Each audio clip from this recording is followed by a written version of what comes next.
Hey there, everyone. Happy Monday.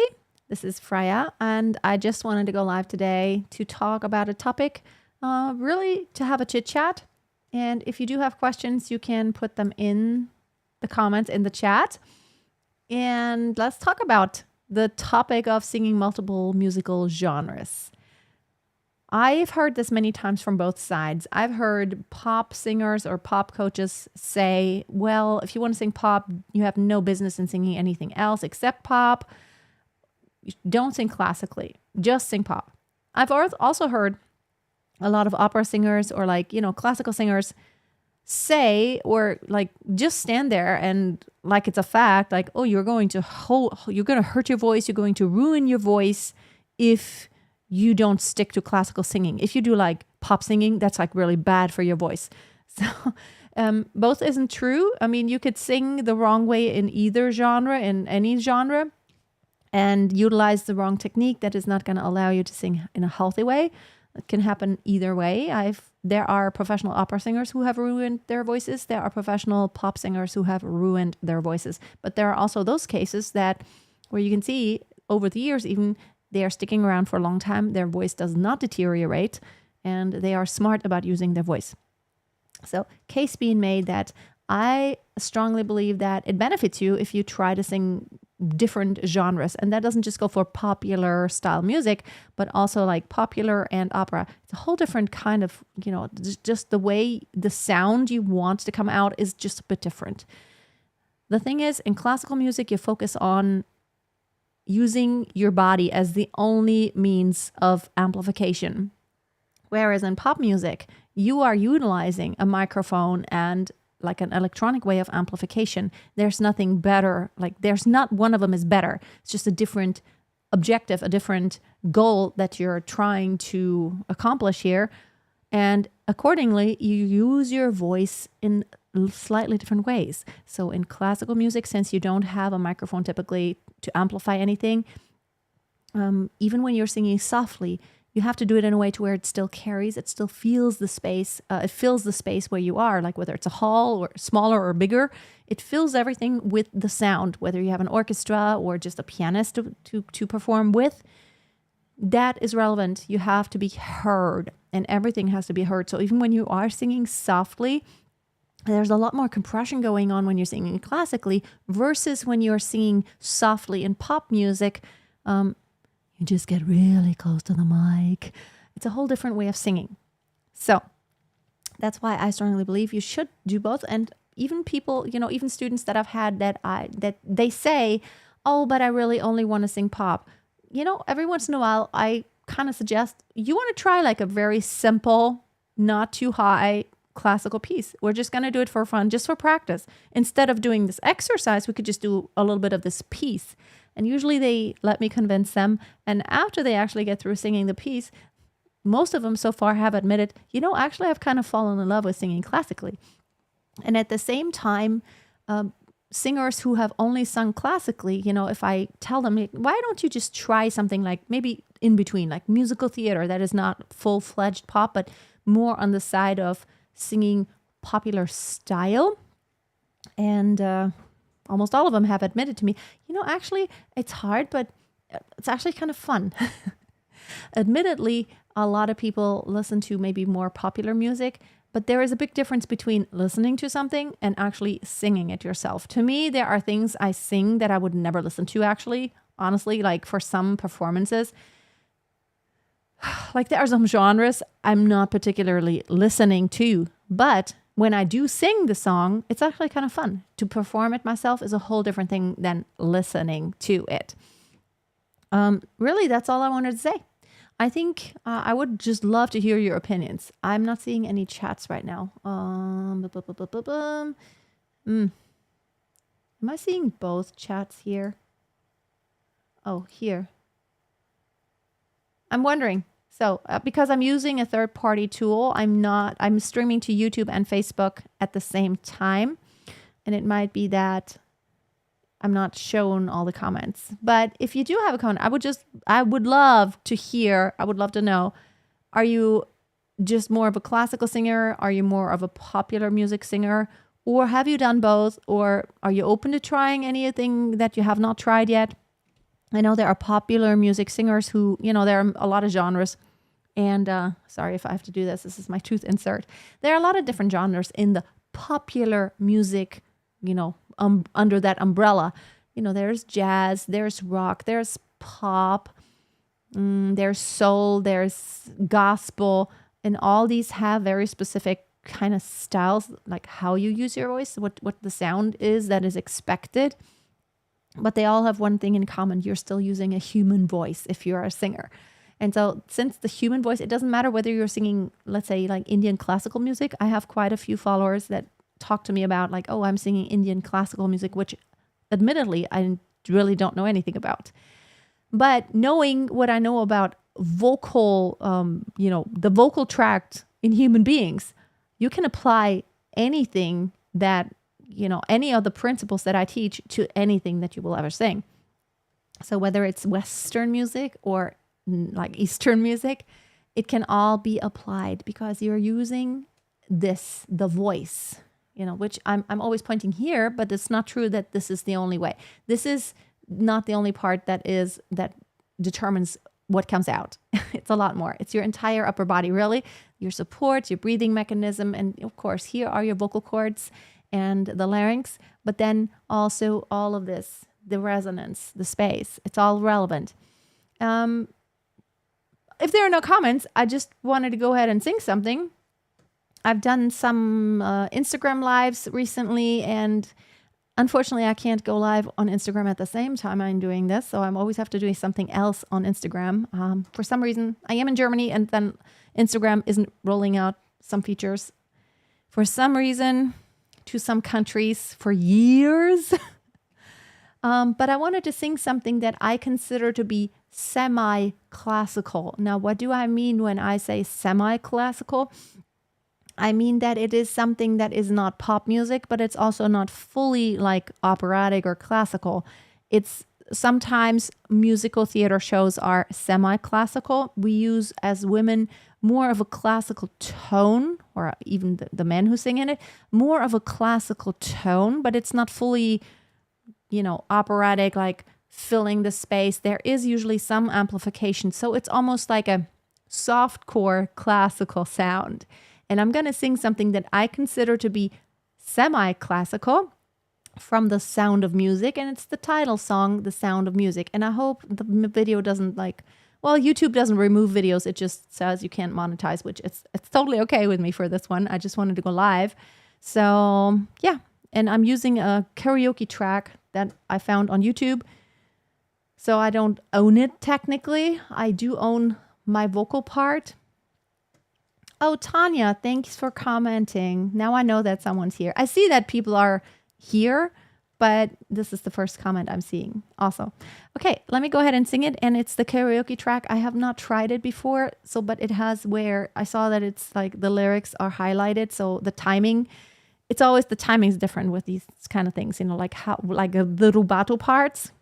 I will just be surprised.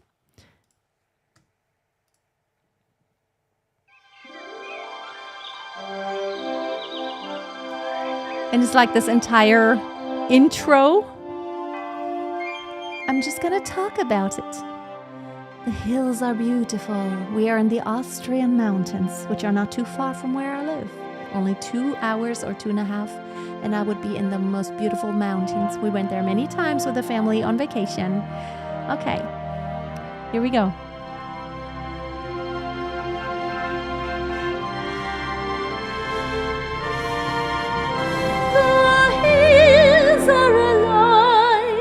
Sound of music, with songs they have sung for 1,000 years.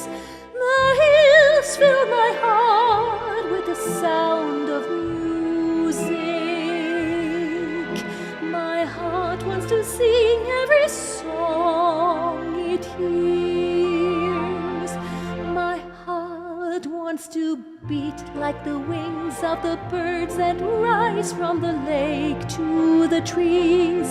My heart wants to sigh like a chime that flies voice from a church on a breeze, to laugh like a brook when it trips and falls over stones on its way, to sing through the night like a lark who is learning to pray.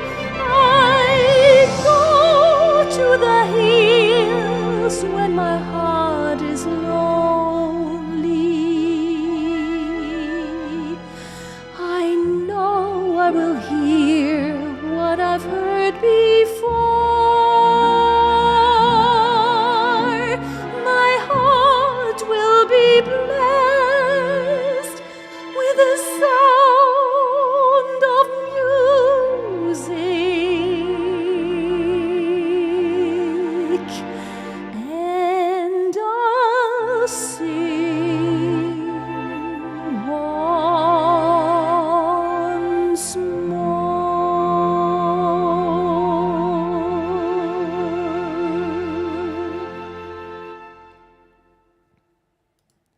So I haven't really tried this type of song with the equipment that I'm using. Here's the problem, because when I sing opera, I have to, because of the compression kind of thing and the projection, when I sing more classically, I have to move away from the mic, otherwise it'll go into the overdrive. It gets distorted. But when I sing not with so much projection, I have to move closer. So, and this song is right in the middle. It moves back and forth all the time. There's some chest voice, there's some softness, and then there's some higher parts, I go to the hills. So there's more compression there. And so I'm not sure right now. I will hear in the recording after I watch this how this setting went. And some of you have actually asked, I'm going to read your comments in just a second, what am I using equipment-wise? So this is just actually, this microphone is not a singing microphone. It's actually just like a podcaster microphone. It's the Rode, I don't know what it is. Is it the SM something? And I'm using the Rodecaster Pro 2. That is like a mixing, like an audio interface. And you can turn on and off effects such as reverb, which I turned on when I just sang. Other than that, there's of course nothing happening. And I think it's a really great tool because even when you speak, I think it makes your voice sound really great because you can put some compression on it. Like compressor, it makes the voice sound more like smack in the middle and thicker, like when you talk. So let me go ahead and read some of your comments. Oh, I'm sorry, Mikolai. I did listen to your recording. It was really cool. I loved what I heard. You have so much potential, and it's so rare. Like countertenors are very rare. So I love that you're even training as a countertenor, because a lot of men, I think, are like, oh, it sounds like a girl, which it doesn't. It doesn't sound the same as a soprano. Hi, TK. Hi, Tanya. Oh, thank you so much. Tears instantly. Oh. Savannah. Hi, Savannah. Can't wait for the day that I can sing. Oh, you can sing. You totally can. And you know what you don't know yet, you can learn. Definitely. And it's like, get started today. Don't say one day. Sing today. Learn something today. And the most important thing you can focus on when someone says, I can't sing, what they usually mean is like, they're not on pitch perfectly. That is totally something you can work on. And if that is the first thing you're focusing on, everything else sounds so much better instantly. So it's not a million things you need to focus on in the beginning. Angela, hi. Says you're a soprano. Welcome to the club. Thank you for your inspiring love and the voice. Oh, you're very welcome. Do you have videos on microphone use? I do actually have one video about how to use a microphone, which is more targeted at popular music kind of singing. I'm a classical soprano trying a new thing, working on some Broadway jazz that requires mic. I would say, if you need to it depends whether you want to record it or you want to use it for a live performance. For a live performance, it's usually okay just to use one microphone, have a nice little mixer with, some reverb that you can turn on and off. You don't even have to turn it off if you don't speak. If you only sing, you just leave it on. And then having like a speaker to go through. If you want to record, it's a little bit of a different problem because, you want to, depending on what it is that you want to use it for. For me, live, there's no mixing or anything afterwards. But if you want to record, you want to have the vocals clean and separated from anything else. Again, if you are working with a pianist, then you want to probably also have stereo mics for the piano. There are so many different scenarios. Yes. So for the pop, I have a video of like how to use a microphone. I think it's actually called how to use or how to sing with a microphone. Hey Heidi. Oh, liebe Grüße aus New York. But you are from Germany. Are you from Germany, but you are in New York right now? And Dragon, hi from Lüneburg, another German. Yeah, which is probably owed to the fact that it's kind of early in the day for, United States standards. Have you ever tried to sing Solveig's song? Yes. I will definitely do it sometime here live. In Norwegian, though. There's a German text and there's an English, but I think the most singable and original, of course, is the Norwegian. I think it's nicer singable. Like the German version, I don't find it as singable as it doesn't, the language doesn't flow with the music as the original Norwegian does, I feel. Also not the English. I don't know. There's something about music and the sound of music and the way it's composed. The original language usually flows the best. I mean, Grieg was no dummy composer. And probably, I don't know who the lyrics are by right now, but any good composer who worked with anyone who wrote the words to songs that they set to music, they usually chose, like, it was like very, very, very intentional stuff. Is it the SM6B? I'm not 100% sure. Maybe it is. Maybe you can see it just from the way it looks. But yeah, this is not a singing microphone. I do have another one. It's a compressor microphone, like for studio recording. And of course, I have a bunch like for live performances, which for classical, I don't use those. Of course, classical is more like you would have to stand back a lot more when you sing classically. Lisa. Oh, thank you so much. You're not only a truly gifted teacher, you are a gifted singer. I'm so glad. Oh, awesome. Thank you so much. I don't know. For me, it's always the first thing I look at when I want to work with anyone. I always look at like, how did they sing? What have they achieved? Are they doing exactly what I want to learn? That's how I work. It's like, I've always worked with, let's see, I've had vocal coaches that are like, I've had kind of famous in the classical world kind of vocal coaches always. I worked with them. And it's just like, I want to be inspired.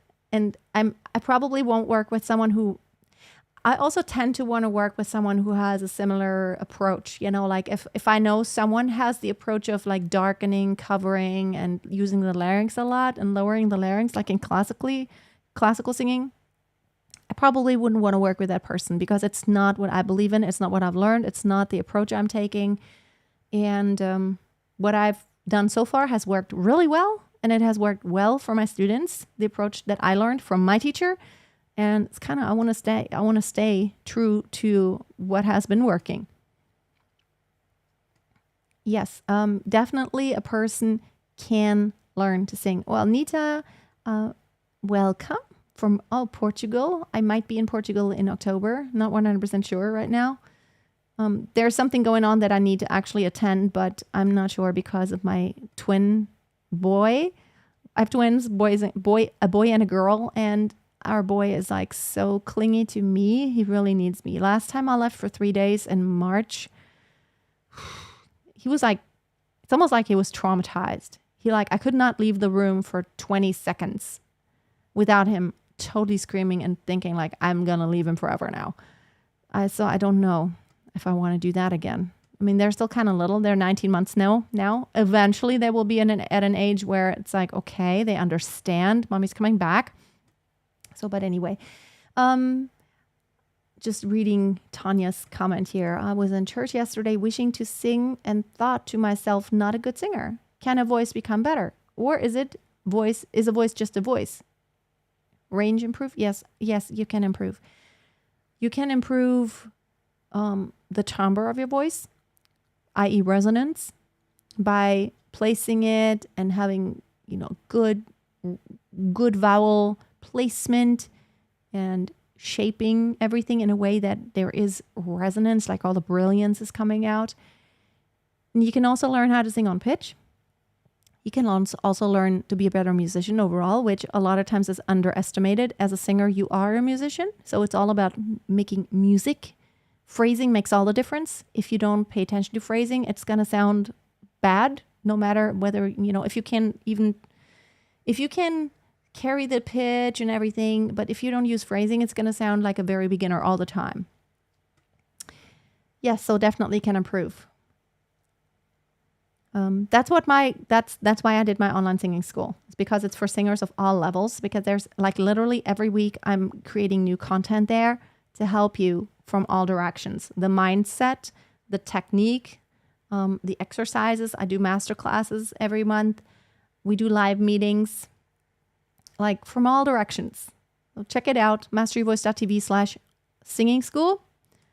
That's a good place to learn all the stuff about singing. Angela, well, you're very welcome.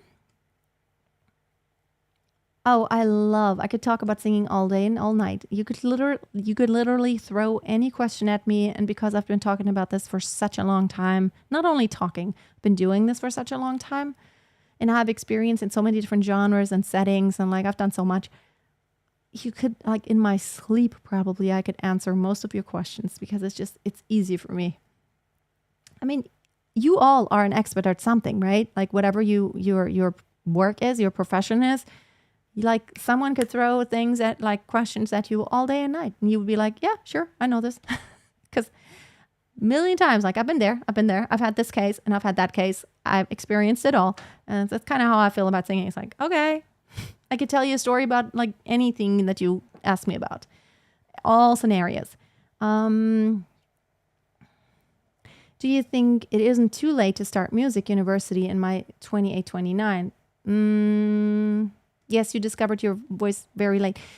Well, the issue that usually happens is that usually music schools have like this, it's like a very arbitrary number, but they have like this age, like, oh, you can only be this age. And then because of course they want you to have a long career and all that. I don't know how like about public kind of universities or music schools, how like, I think they have a cutoff age. For men, it's usually higher than for women. And as a countertenor, you may still have good chances to get in. I mean, it's never too late to actually become a professional singer. I don't believe it's ever too late. Just the route of the traditional path to becoming a classical singer or an opera singer, I don't know. Like there are rules and regulations that are sometimes arbitrary. They're like, okay, this is the top age. I don't know. You would have to check into that. But I definitely believe like as a countertenor, because it is so rare. I know that a lot of teachers and music schools would be like, wow, okay, we need more of that because it's just so rare. I mean, tenors, sopranos, I hate to say it, but it's like a dime a dozen. There's so many. But if you are a bass or a countertenor, rare. Like a true bass or true countertenor, very, very, very rare. And that's why, that's why I'm so proud of, like, I won a competition against a bass. Like we were the two singers in the finals. And of course, it wasn't just singers. There was like instrumentalists also. So there was like a violinist who ended up like, being in the end round. And I was in the end round against like the semifinals, the bass was still there, and the finals was just me as a singer. So it was like, I was the only singer who won in the end. It's just like, I'm so proud of that achievement because literally there were a lot of sopranos in that to begin with, and I think only one bass. And now one against him. Okay. I think I'm going to wrap it up here now and maybe go live on Instagram now for just a few minutes. Yeah. My opera class is still open for registration, or actually just has opened for registration.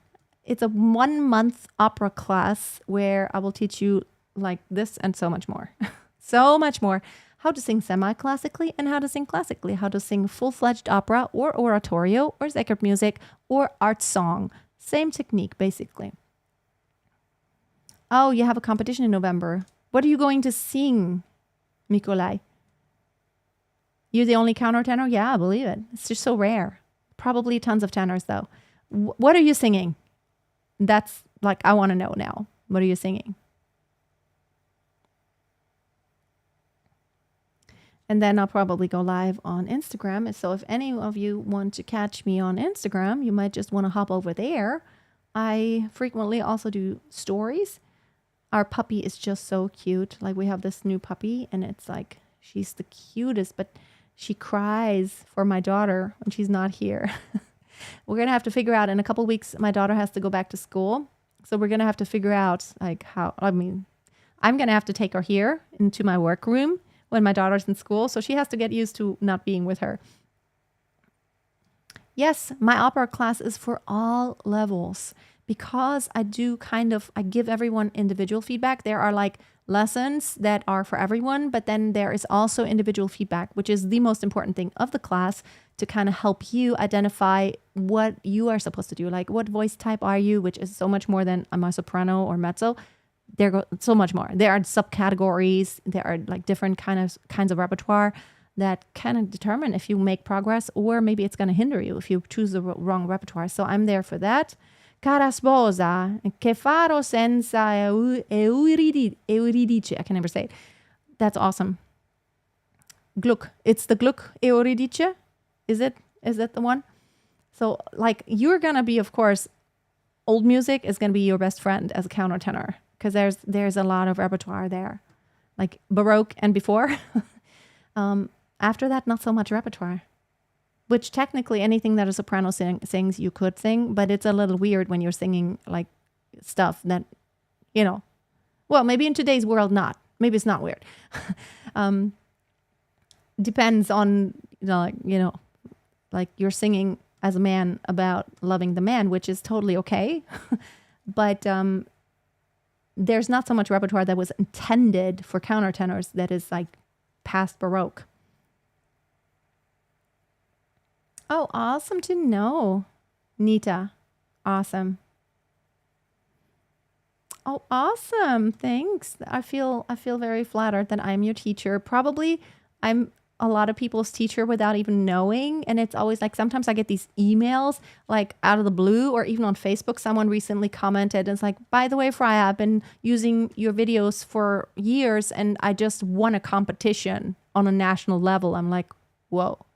And I never knew that she was there, like I never knew her. And she just sent me her trophy. And then she sent me another recording. I'm like, wow, this is pretty good. Also someone who got started late in life. And now I have a lot of singers who get started late who wonder, is it still possible? Yes.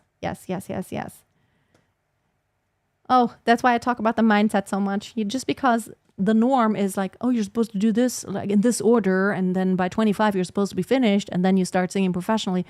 Not everyone works out that way. There are other routes. There are the non-traditional routes. I went a little bit the non-traditional route because I also started a little bit late, not that late, but a little bit late. So I had to compete with upper class age-wise, because they were much farther along when it comes to like how long they've been training. Still won. That's good. All right. Yeah. People need to hear the old music. Absolutely. I could sing Ave Marias by Caccini or Gounod. Yeah, I think those are kind of like, because they're used so much. Maybe I don't know what competition it is, but I would definitely choose some original opera or like an aria from an old music, old music repertoire. Baroque and pre-Baroque, because that is like, then they understand, it's like you understand where your voice is going to be. This is where your voice is going to live in that kind of repertoire. If you're going to be a professional, that's what you're going to do. You're going to do the old repertoire, and you have to kind of the performance practice of all the, the genres. You have to, that's what you want to learn. By the way, Mikolai, have you watched John Holiday yet? If you get a chance to, you need to watch him. I think he's absolutely amazing. He had the same teacher that I had, and like same approach, absolutely same approach. And you can see that like the way he sings is the way I was taught also. Yeah, if it's an opera competition, I would definitely not do Ave Maria. I would definitely do an operatic piece. Yeah, the ones you chose I think are good. Awesome. Yeah, and he's fun. He's a really nice guy too. And very versatile, as you may have seen. All right, everyone. Thanks for hanging out. I'm going to finish here and then maybe go jump on Instagram for just a few minutes. And I might just sing something else. I might look for something else.